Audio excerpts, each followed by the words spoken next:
Tem que ligar o microfone. Esperei dedilhar.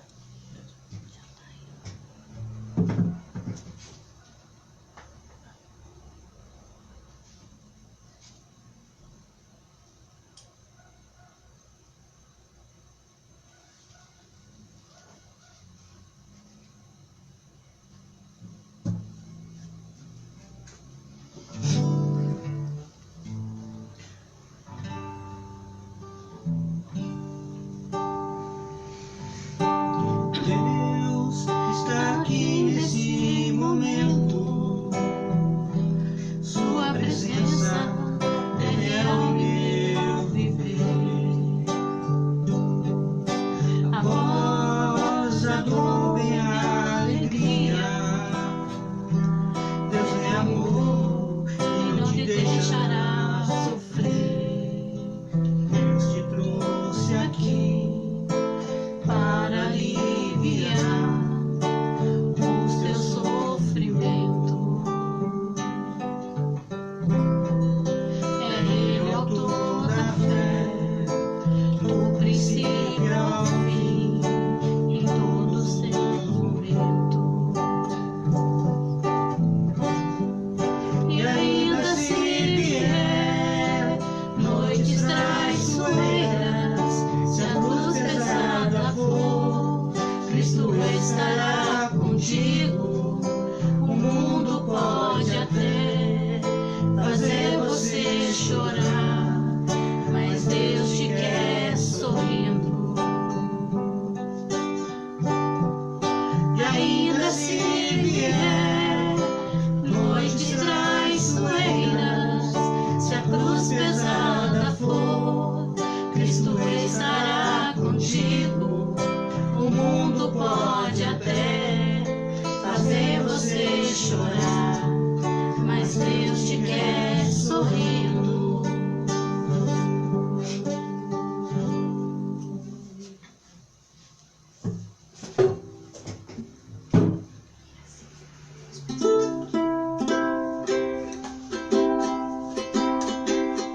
Quando uma tristeza tocar seu coração, não se desanime, cante uma canção e lembre que lá em cima você tem alguém que lhe quer muito bem, muito bem, muito bem.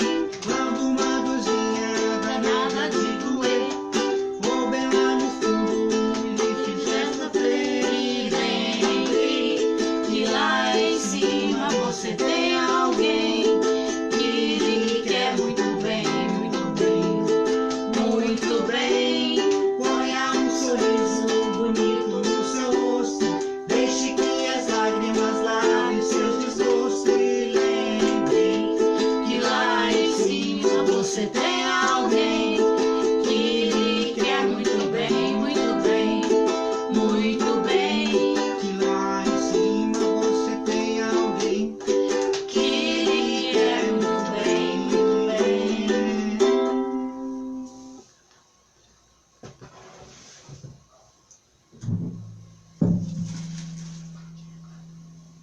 Os pés no monte.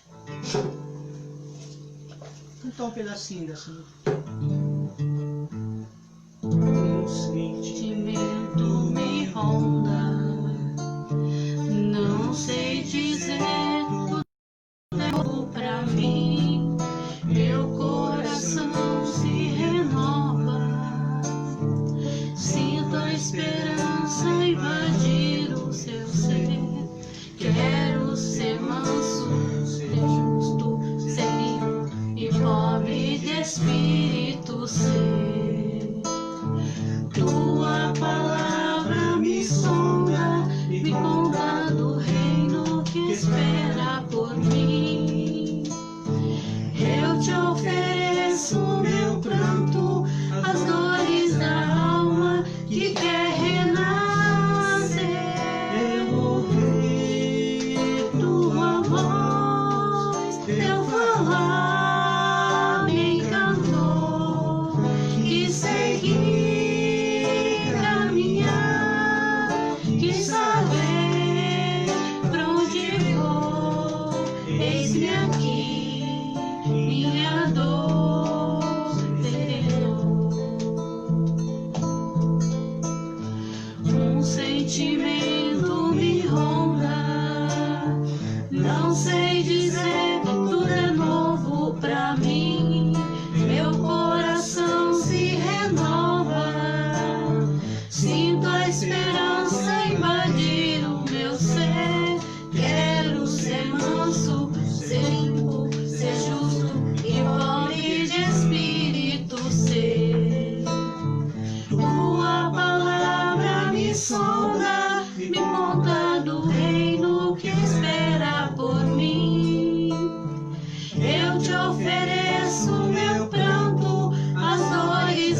fazer essa oração agora, pedindo para que Jesus venha serenando o nosso coração, para que nós possamos entender a palavra dessa noite e possamos praticá-la durante a semana e que nós possamos ser um instrumento na mão de Deus e dos nossos mentores, dos nossos guias espirituais, que nós possamos sempre estar disponíveis para fazer a boa obra.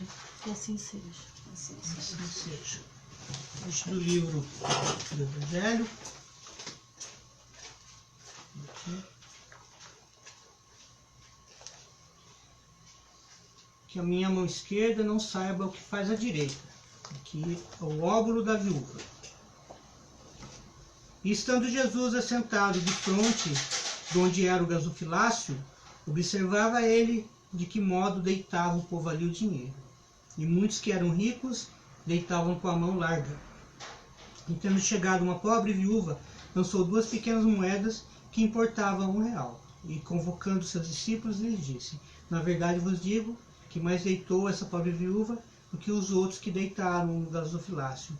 Porque todos os outros deitaram do que tinha na sua abundância, porém essa deitou da mesma indigência tudo que tinha, e tudo que lhe restava para o seu sustento. Marcos 12, 41, 44, Lucas 21, 1, 4.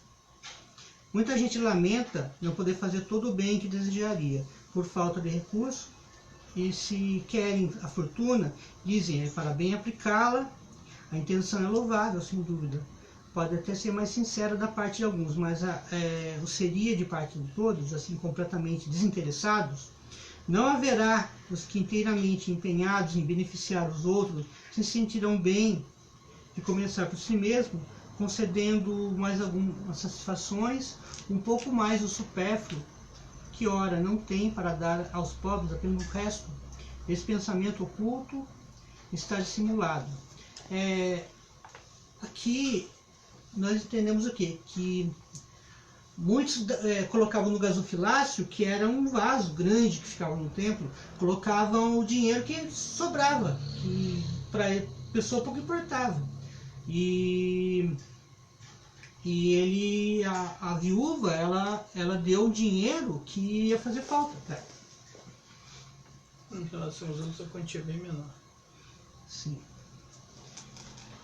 O sublime da caridade, nesse caso, seria procurar, cada qual no seu próprio trabalho, pelo emprego de suas forças, da sua inteligência, de sua capacidade e os recursos que lhe faltam para realizar suas intenções generosas. Nisso estaria o sacrifício mais agradável ao Senhor. Mas, infelizmente, a maioria sonha com meios fáceis de se enriquecer de um golpe sem sacrifícios, correndo atrás de quimeras, como a descoberta de tesouros. Que as pessoas querem... muitos pensam assim, quando eu ficar rico, eu vou ajudar, né? Agora, como eu não tenho nada, eu não vou ajudar ninguém, porque eu não tenho nada. É um pensamento pobre. Quer dizer, do que esperam encontrar para o secundário nessas buscas, auxiliares entre os espíritos? É evidente que eles nem conhecem, nem compreendem o sagrado objetivo do espiritualismo, né, do espiritismo. E menos ainda a missão dos espíritos, os quais Deus permite comunicar-se com os homens, mas justamente por isso são punidos pelas decepções. Eu cito o livro dos Médiuns 294 e 295. Aqueles cuja intenção é desprovida de qualquer interesse pessoal devem consolar-se da sua impotência para fazer o bem que desejariam, lembrando que o óbolo do pobre, que o tira da sua própria privação, pesa mais na balança de Deus que o ouro do rico, que dá sem privar-se do nada. Seria grande a satisfação, sem dúvida, de poder socorrer largamente a indigência, mas se isso é impossível, é necessário submeter-se a enxugar as lágrimas e não devemos ficar inativos por não possuirmos. Aquele que deseja sinceramente tornar-se útil para os seus irmãos encontra 1000 ocasiões de fazê-lo, que o procure e as encontrará. Se não for de uma maneira, será de outra, pois não há uma só pessoa, no livre gozo das suas faculdades, que não possa prestar algum serviço, dar uma consolação, amenizar um sofrimento físico ou moral, tomar uma providência útil. Na falta de dinheiro, não dispõe cada qual do seu esforço, do seu tempo, do seu repouso, para oferecer um pouco aos outros. Isso também é esmola do pobre, o óbolo da viúva. muitos falam, eu quero ajudar, mas eu não tenho dinheiro, não tenho nem para mim. Não, pode doar um tempo, pode doar às vezes uma palavra de carinho com alguém, uma palavra de conforto para alguém já é alguma coisa.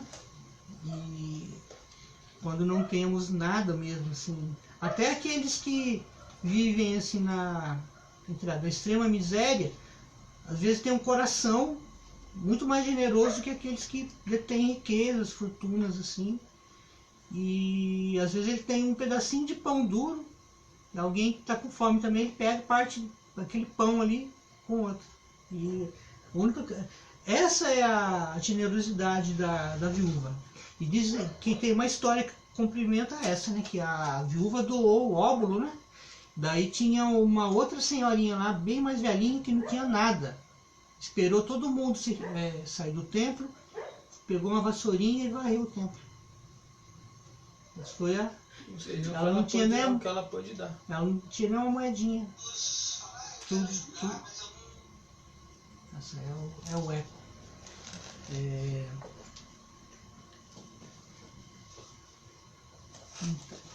Dando continuidade aqui.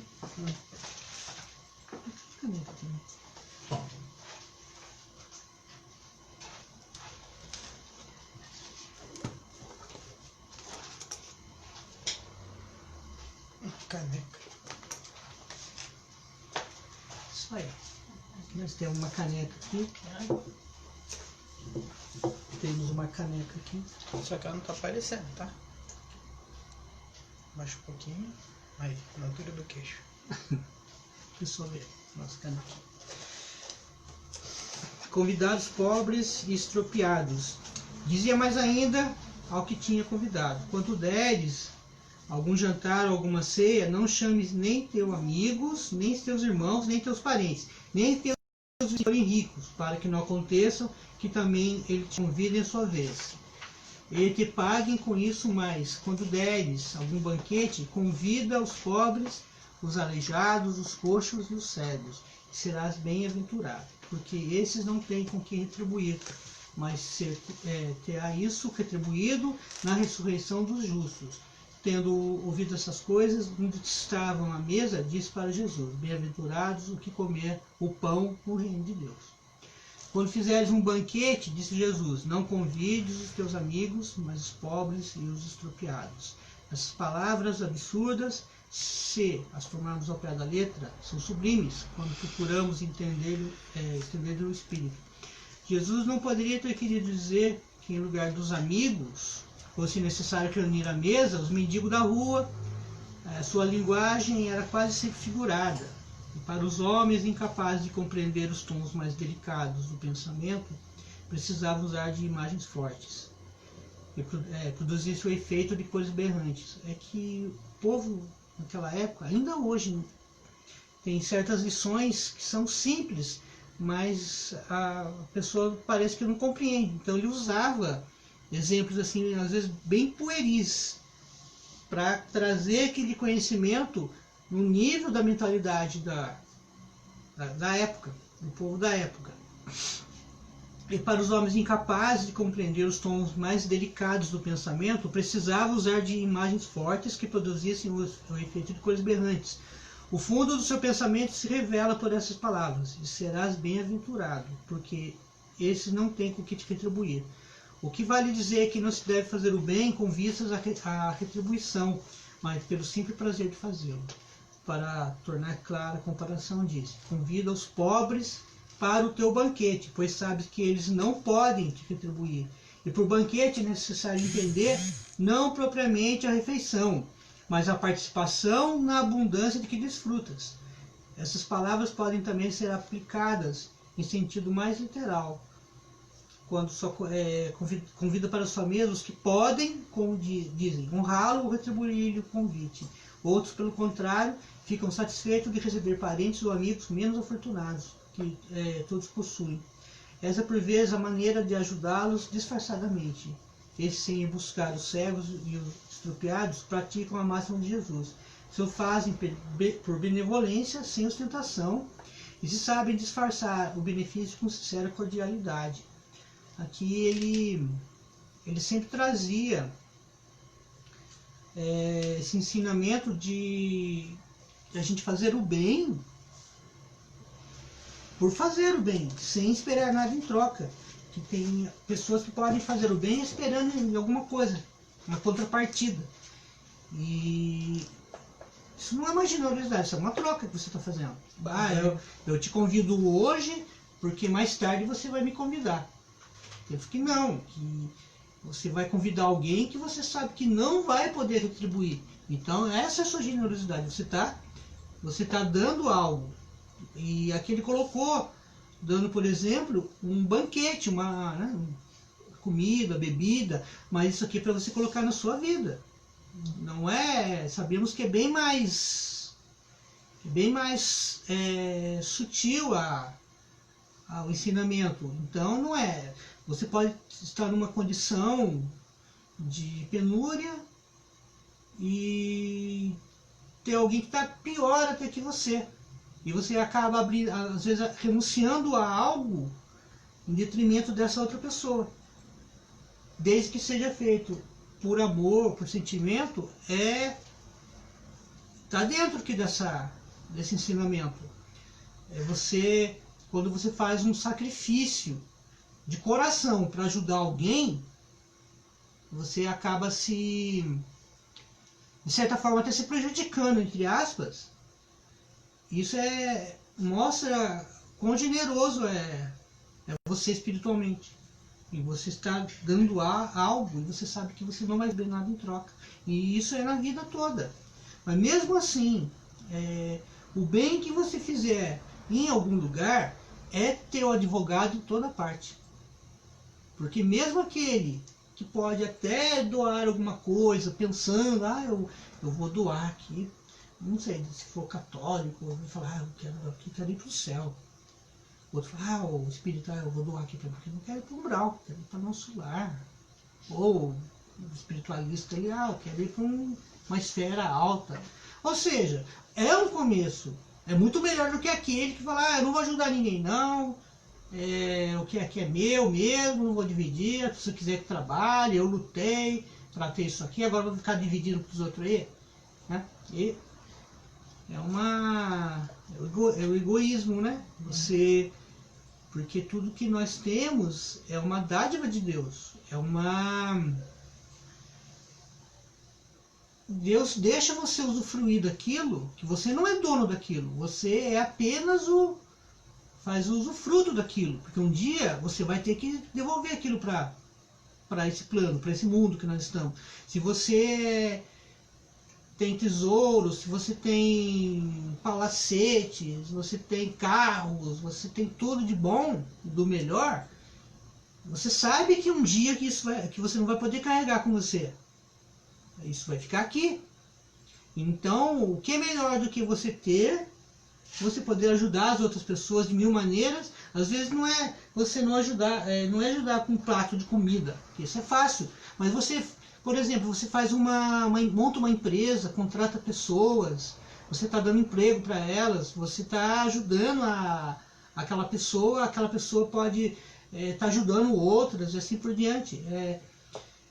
Isso o uso que as pessoas fazem da riqueza. Então a riqueza e a miséria, elas são lições que nós passamos aqui nesse mundo. São para aprendermos a usar essa energia, porque o dinheiro, né, é uma espécie de energia. Com ele você pode movimentar milhões de coisas. Você pode fazer tanto o bem quanto o mal.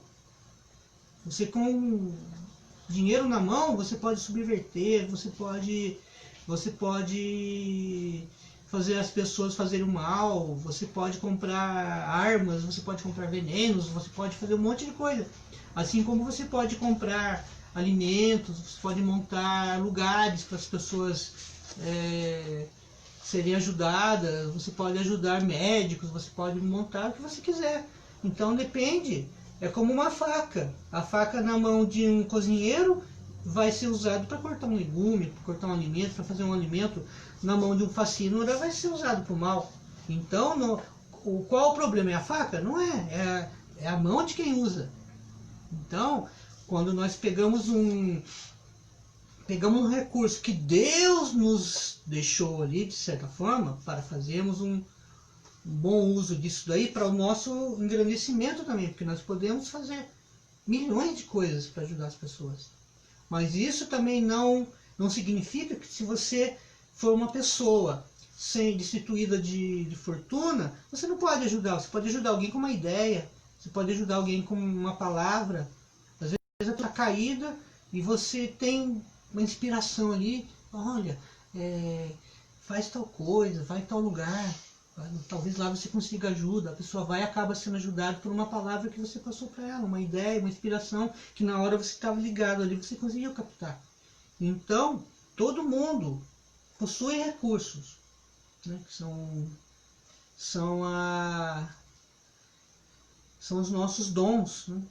Tem pessoas que têm o dom de, com a sua palavra, poder acalmar as pessoas, com o seu dom de fazer com que as pessoas tenham mais coragem de viver, com o seu dom que as pessoas consigam se compreender, colocar para fora as mazelas, né? E para poder preencher com coisas novas. Tem pessoas que têm o dom de cantar, não é o meu caso. Tem pessoas que têm o dom de fazer um alimento que coloca com amor e serve. Às vezes a própria pessoa não come, mas ela tem, parece que os franciscanos, eles servem a comida, né, para os pobres, o que sobrar eles comem. Se não sobrar nada, eles não comem, né? Pelo menos era no tempo de São Francisco, era assim. O que ele tinha, ele doava. Ia doando até todo mundo estar saciado. Daí, quando sobrava alguma coisinha, eles comiam. Se não sobrasse nada, eles agradeciam a Deus e iam dormir. E esperavam o outro dia. Então, parece que muitas pessoas acabam se esquecendo do nosso óbolo. O óbolo que nós temos que no tempo de Jesus, essa moedinha, aqui é colocado como real, né? Mas na verdade a gente sabe que era uma moeda, naquele tempo não era real, não é outro nome. Era uma moedinha pequenininha, era bem miudinha a moedinha. E um vaso grande, ela chegou e jogou a moedinha lá dentro. Lá. Você imagina um vaso que vivia caindo moedas ali, daquelas mais poderosas, assim como o vaso pode ser o nosso próprio espírito, que ele pode se encher com moedas de ouro. A gente pode ficar repleto dessas moedas e não trazer nada pra gente de bom, enquanto que uma moedinha pequenininha pode vir para dentro de nós, e aquilo ali pode surtir um efeito tremendo, pode fazer com que a gente assim seja gigante. Então não é a quantidade, a qualidade com que você vai fazer algo. Você pode fazer o bem para alguém, mas de maneira, vamos dizer assim, com pretensão a alguma outra coisa, ou querendo que as pessoas vejam o que você está fazendo. E você pode fazer o bem, temendo que alguém possa observar aquilo, né? Mas você sabe que nós estamos cercados por uma nuvem de testemunhas, tanto boas, do bem como do mal. Mas todo o bem que nós fizermos, tudo aquilo, toda a semente que nós plantamos, né, que o plantio você pode plantar o que você quiser, mas a colheita ela é obrigatória. Um dia a gente vai ter que colher. Então vai ser muito bom se todos nós pudermos plantar coisas boas, mas plantar coisas boas com sentimento, com coração, espalhando boas obras, independente da sua religião, do seu credo. Às vezes tem uma pessoa que não tem crença assim espiritualista, ela pode fazer o bem de maneira mais valorosa do que aquele que tem religião, porque às vezes aquele que tem religião, ele pode fazer o bem com pretensões a algo mais para frente, e aquele que não acredita nem que existe uma vida futura, que morreu, acabou, pode fazer o bem e ter muito valor, porque ele está fazendo o bem, na cabeça dele ele ele não vai ter essa contrapartida, ele não vai ter recompensa nenhuma. Então talvez isso seja a melhor maneira de se fazer, quando você conseguir fazer sem esperar nada mesmo, pela alegria de ajudar as pessoas, a alegria de doar esse óbolo que vem do coração, a alegria de poder se doar, porque a caridade, ela na verdade, ela é aquele dom que você tem de se doar. Independente do que você tem, independente do que você faça, independente de onde você está. Mas você ter o espírito de solidariedade, o espírito de se sentir no lugar daquele que está ali sofrendo, passando uma privação. Às vezes a pessoa é cercada de riqueza, mas o espírito dela é pobre, miserável. Ela sente falta desse alimento, desse pão espiritual, que talvez você tenha ali para dar, e você pode dar um pedacinho para ela. Sei que não é nada, mas toma. E para o nosso próprio engrandecimento, né? Será bom o dia que nós possamos saber que não é necessário grandes riquezas para se fazer o bem. Basta ter o coração generoso e a vontade de se doar, de se entregar mesmo no caminho do bem e da luz. Vou ler um pedacinho aqui, se der tempo. Aqui é do livro Contato Imediato, de Aguinaldo Paviani. Um pedacinho aqui, a dona Modesto, né? Modesto. Para alcançarmos os ácumes da paz, basta nos seguir o fanal de amor que emana do Cristo. Em síntese, basta o amor. Todo o resto é secundário. Os símbolos, os rituais, os princípios básicos peculiares a cada segmento religioso devem ser respeitados. No entanto, o que é premente é o amor ao próximo. O orbe terrestre, como já foi dito outrora, atravessa um grave momento de evolução, da sua evolução. Nos bastidores da vida física está em andamento uma guerra de graves proporções. Reter o homem na ignorância, fazê-lo desacreditar da bondade divina e disseminar a discórdia entre os seguidores do Cordeiro têm sido os objetivos principais das inteligências do mal. Quem são essas inteligências? Devem estar se perguntando. Meus filhos, que importa o nome que recebam? Satanás, demônio, anjos decaídos, obsessores. Relevante é o fato de que esses representantes do mal estão obtendo êxito em suas investidas contra a humanidade. Essa ação maléfica tem atingido até mesmo os considerados representantes diretos das ideias cristãs, ou seja, vocês. Isso tem acontecido não porque o mal tenha mais poder do que o bem, mas porque os que se dizem representantes do Cristo não o representam dignamente. Então, com essas palavras da dona Maria Modesto, do livro Contato Imediato, do Aguinaldo Paviani, termino esse evangelho.